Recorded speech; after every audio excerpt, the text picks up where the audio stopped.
welcome to Perfection IAS. My name is Ganesha Beniwal, and this is our fourth lecture in the Current Affairs Revision series for the section of Environment and Ecology. Let's see what is the first article. आज का पहला article है related with the air pollution. So air pollution से related ये article है और देखते हैं कि आर्टिकल क्या कह रहा है.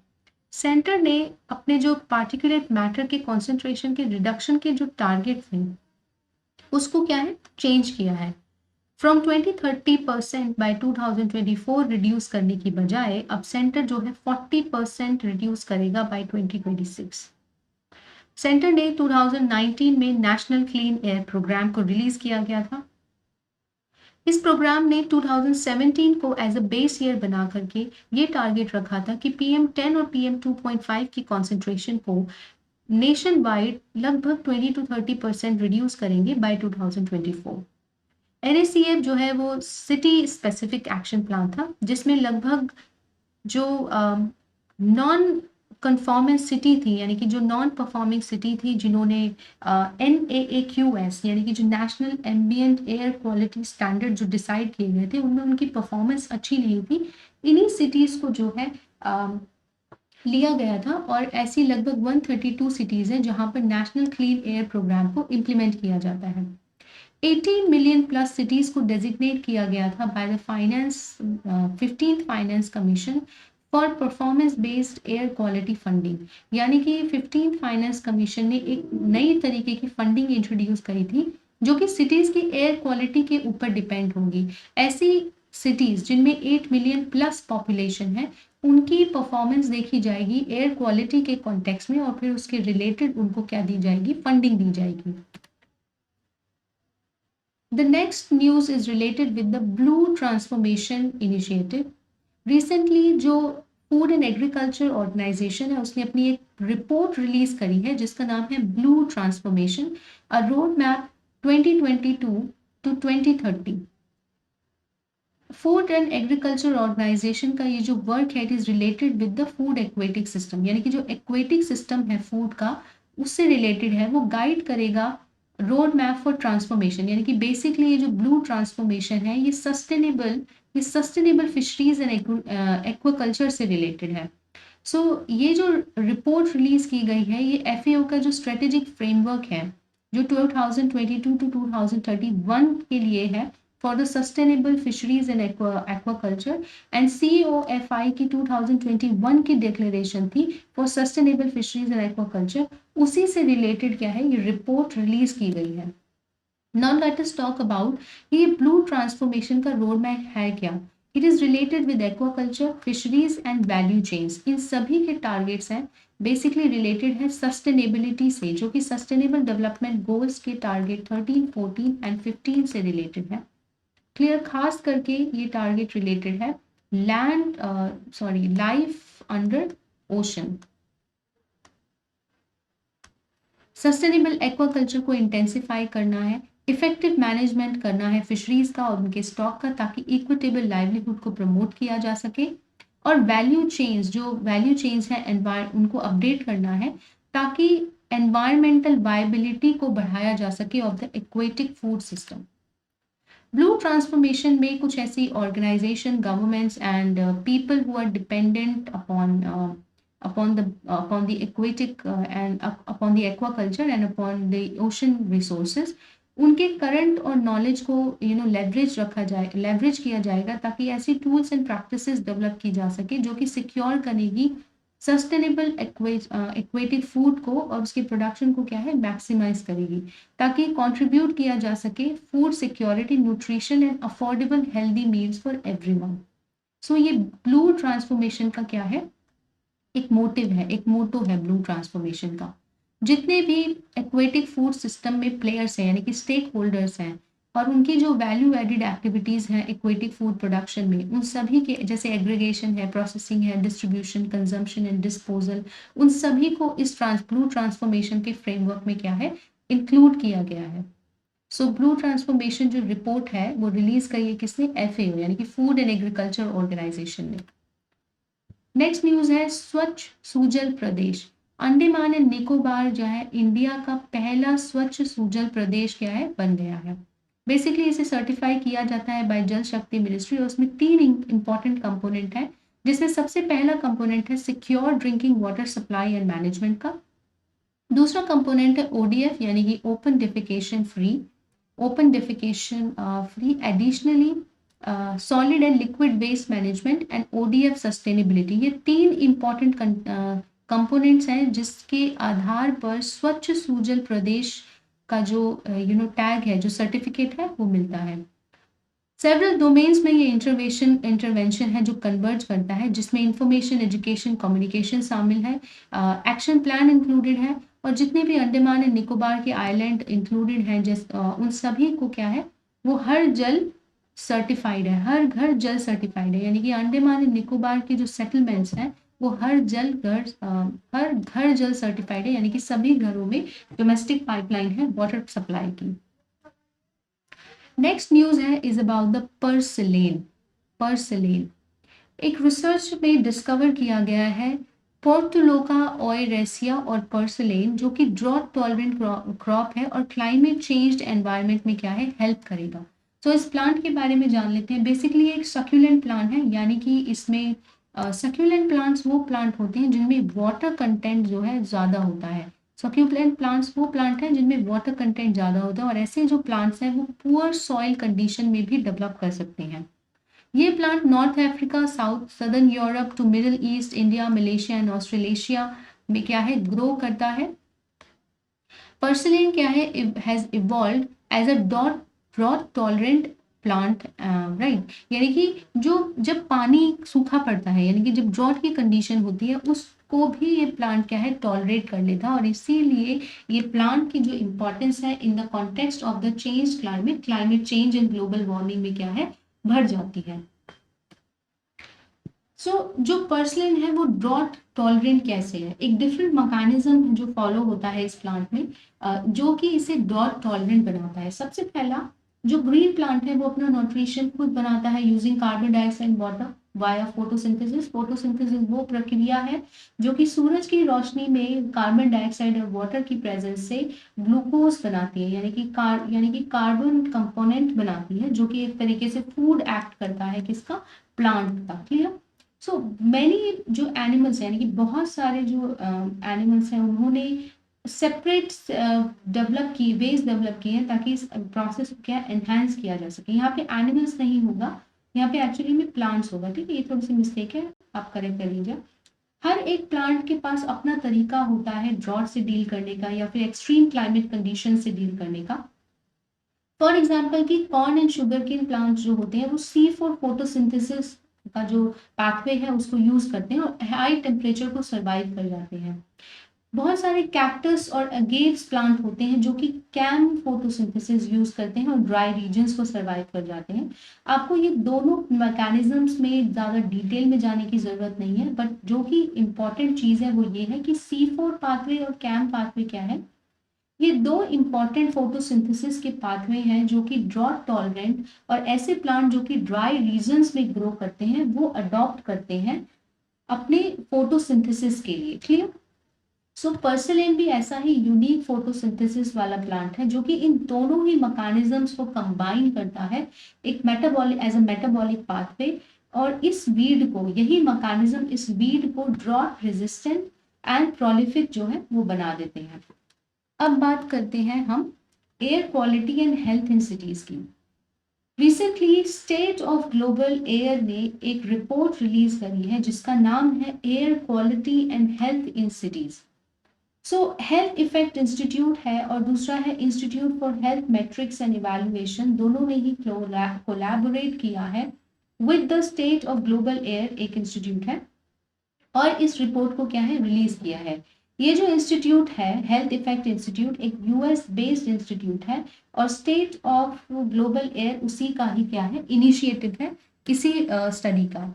की फाइंडिंग्स क्या है related with air quality and health in cities. सबसे पहली जो की फाइंडिंग है वो ये है, half of the world cities, यानी कि लगभग हाफ सिटीज हैं पूरे वर्ल्ड में जिनका जो PM 2.5 का लेवल है वो WHO के लोवेस्ट गाइडलाइन से भी एक्सीड करता है। चाइना ने काफ़ी इम्प्रूव किया है, वहीं इंडोनेशिया एंड इंडिया ने PM 2.5 के पोल्यूशन में क्या है बढ़ोतरी दिखाई है, यानी कि एक्सट्रीम हो गया है पोल्यूशन जो है PM 2.5 का इंक्रीज हो गया है। दिल्ली और कोलकाता में highest and second highest PM 2.5 की कॉन्सेंट्रेशन है। चाइना की जो 20 सिटीज हैं with the highest PM 2.5 pollution, उन सभी ने 2010 से लेकर 2019 तक क्या है इम्प्रूवमेंट शो की है। Now let us talk about the Breakthrough Agenda Report.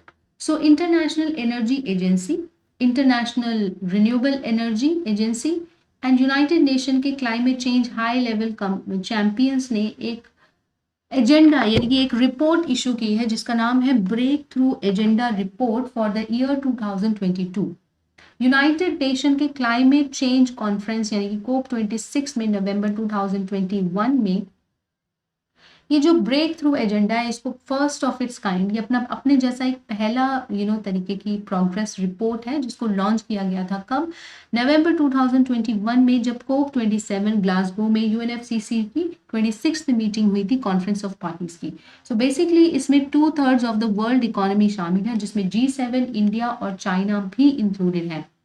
Break through agenda जो है अपने एफर्ट्स को अलाइन करता है, कोऑर्डिनेट करता है इन्वेस्टमेंट अक्रॉस 5 इंपॉर्टेंट सेक्टर्स जो कि अकाउंट करते हैं for almost 60% of the global greenhouse gas emission, power, road transport, steel, hydrogen and agriculture. तो यही सारे जो 5 इंपॉर्टेंट सेक्टर्स हैं, they constitute approximately 60% of the global greenhouse gas emission, और ये सभी में क्या है प्रोग्रेस चेक करने का एक रिपोर्ट है।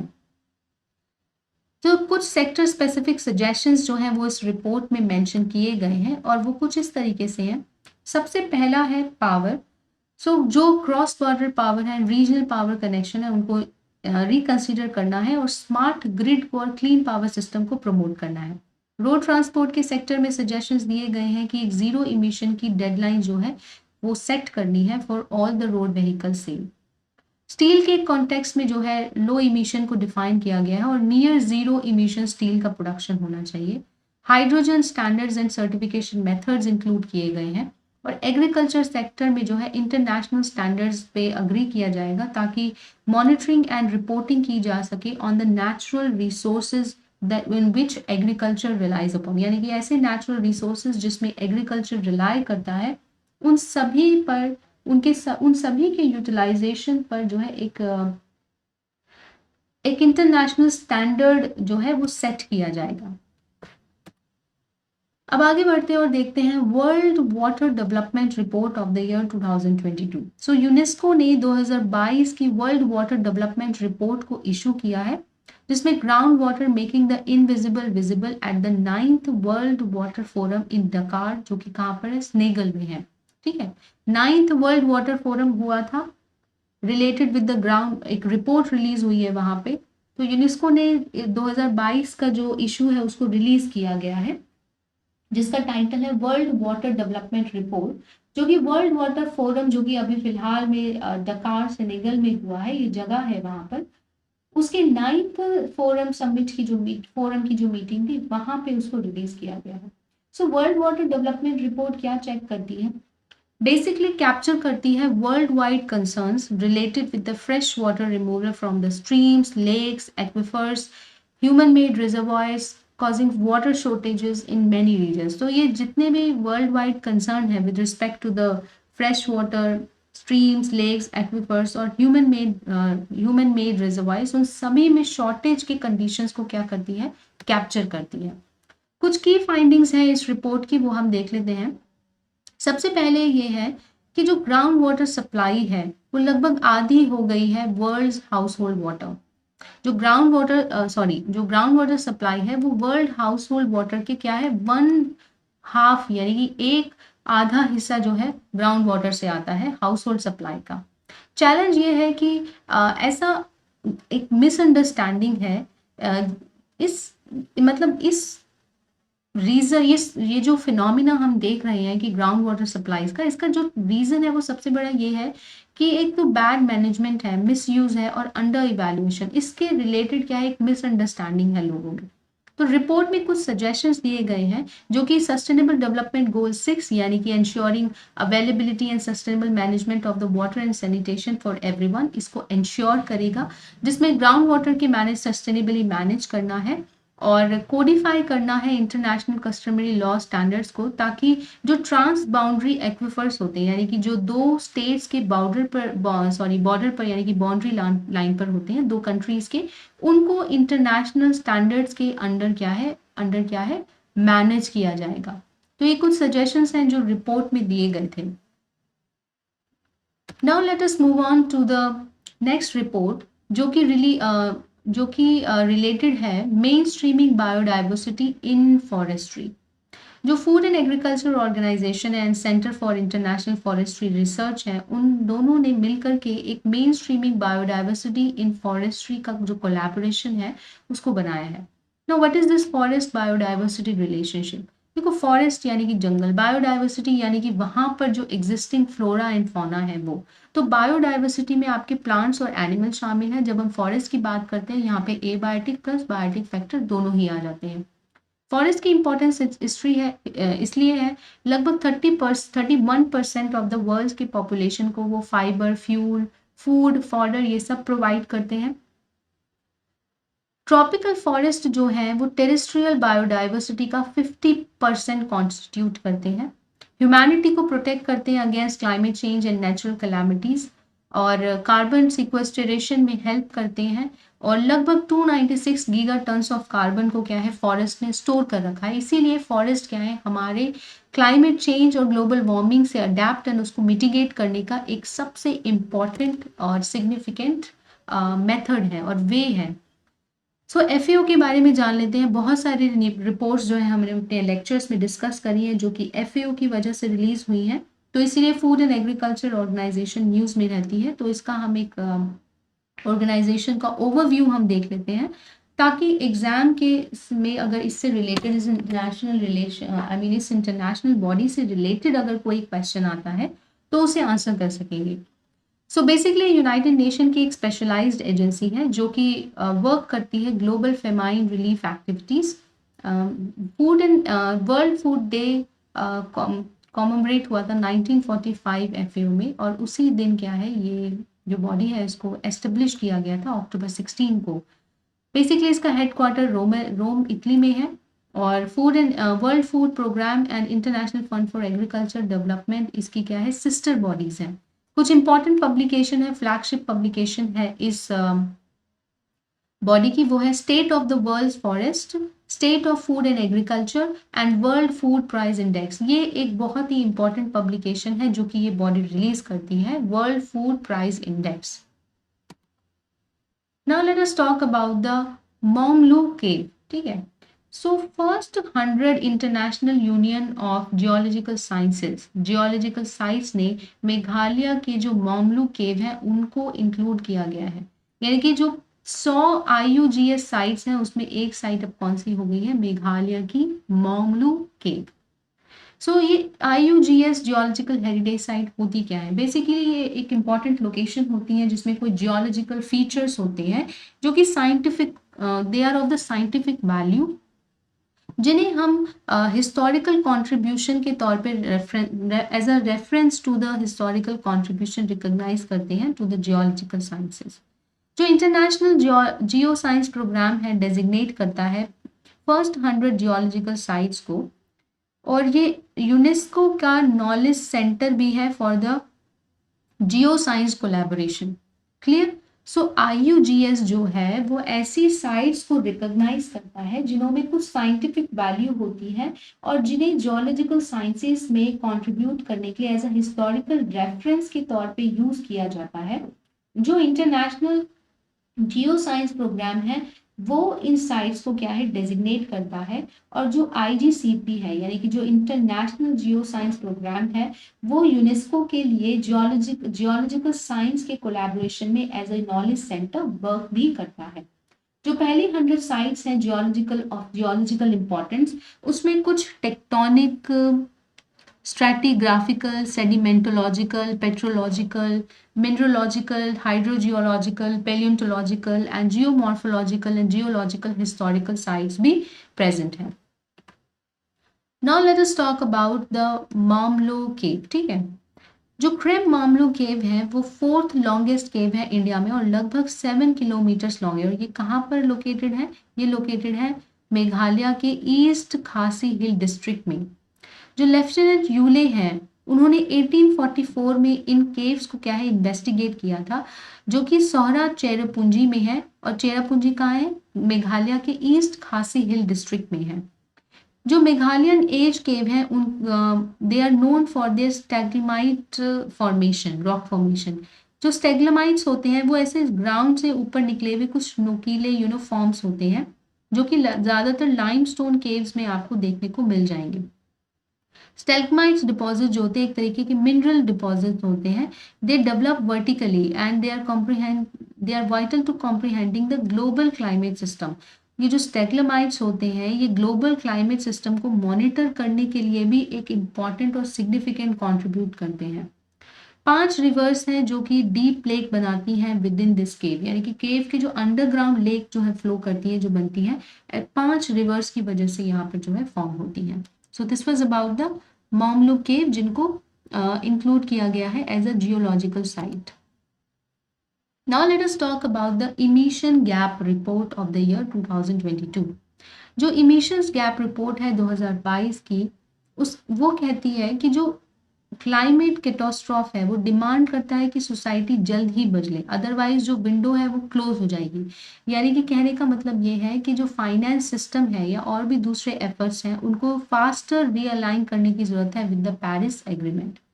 ये फ्लैगशिप रिलीज है of the United Nation environment programme की एक फ्लैगशिप क्या है एनुअल स्टडी है जो रिलीज होती है। बेसिकली इमिशन गैप को कैलकुलेट करती है। और इमिशन गैप क्या होता है? नेशंस ने जो प्रॉमिस किया है और नेशन जिस पे वर्क कर रहे हैं उन दोनों के बीच का जो डिफरेंस है वो इस गैप रिपोर्ट में रिलीज होता है। यानी कि नेशंस ने जो प्रॉमिस किया है under to cut down the greenhouse gas emission and also anticipate reduction, जो कि ग्लोबल एवरेज टेम्परेचर को below 2 degree Celsius, ideally 1.5 degree Celsius pre industrial level पे क्या है हमको लेके जाना। तो ये तो एग्रीमेंट का प्रॉमिस है। अब इसमें और जो करंट परफॉर्मेंस है उन दोनों के बीच में क्या डिफरेंस है, उसको क्या है इमिशन गैप रिपोर्ट क्या है मेजर करती है। रिपोर्ट के कुछ हाइलाइट्स इस तरीके से हैं, जैसे हाई इमिशन गैप, यानी कि compare to the present policy forecast और global greenhouse gas emission जो है which must be decrease by 30 to 45%, ताकि हम ग्लोबल वार्मिंग को 2 degree Celsius and 1.5 degree Celsius के नीचे लेकर के जा सके। यानी कि in order to decrease below 2 degree Celsius हमें 30 to 45% global greenhouse gases का इमिशन जो है रिड्यूस करना है। अब इन why nationally determined contributions are important. देखो जो INDC क्या है, इंटरनेशनली जो है इंटेंडेड नेशनली डिटरमाइंड कॉन्ट्रीब्यूशन, यानी कि वो टारगेट्स हैं जो गवर्नमेंट खुद तय करती है, जो कि वो कंट्रीब्यूट करेगी in mitigating the climate change and adapting to the global warming.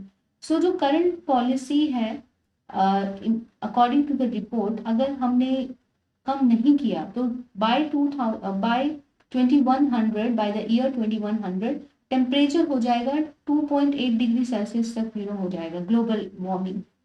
2020 का जो पर capital global greenhouse gas emission है वो है 6.3 tons of carbon emission.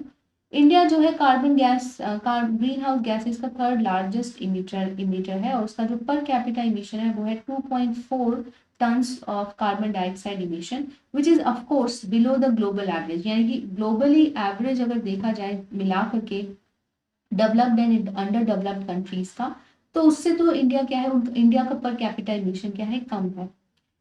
So report कहती है कि जो कंट्रीज हैं वो वेल बिहाइंड, जो इंटरनेशनली जो डिटरमाइंड कॉन्ट्रीब्यूशंस है जो कंट्रीज ने सबमिट किए गए हैं अंडर द पेरिस एग्रीमेंट, वो क्या है इनएडिक्वेट है उस टारगेट को अचीव करने के लिए।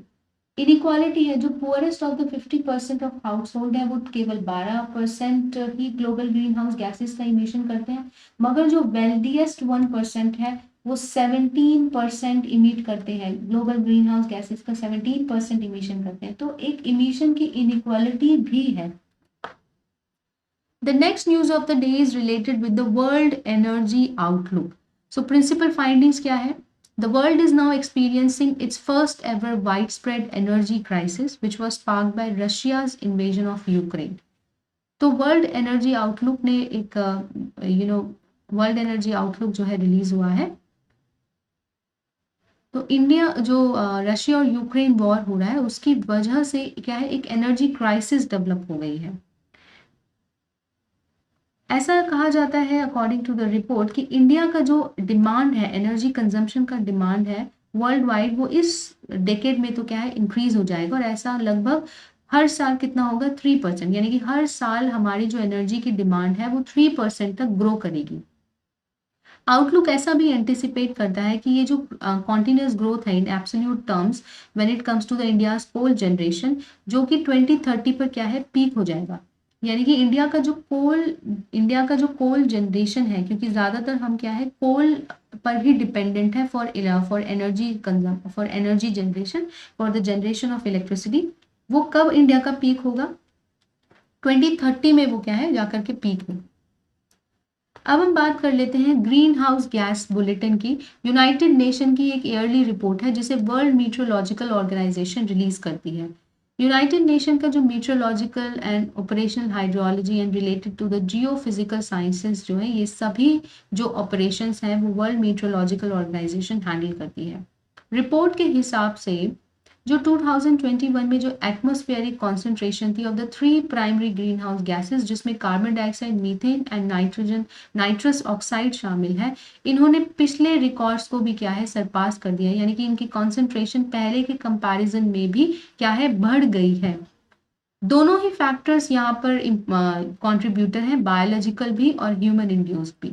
इमिशन जो है 2010 के लेवल से बाय 2030 कितना बढ़ जाएगा? 10.6%। ऐसा प्रोजेक्ट किया जाता है by green house gas bulletin कि 2030 आते आते तक 2010 के लेवल से अगर हम मेजर करें तो 10.6% जो है इमिशन क्या है बढ़ जाएगा। So this was it in today's lecture. We'll see you in the next lecture. Thank you so much for watching Perfection Eyes. Have a nice day ahead.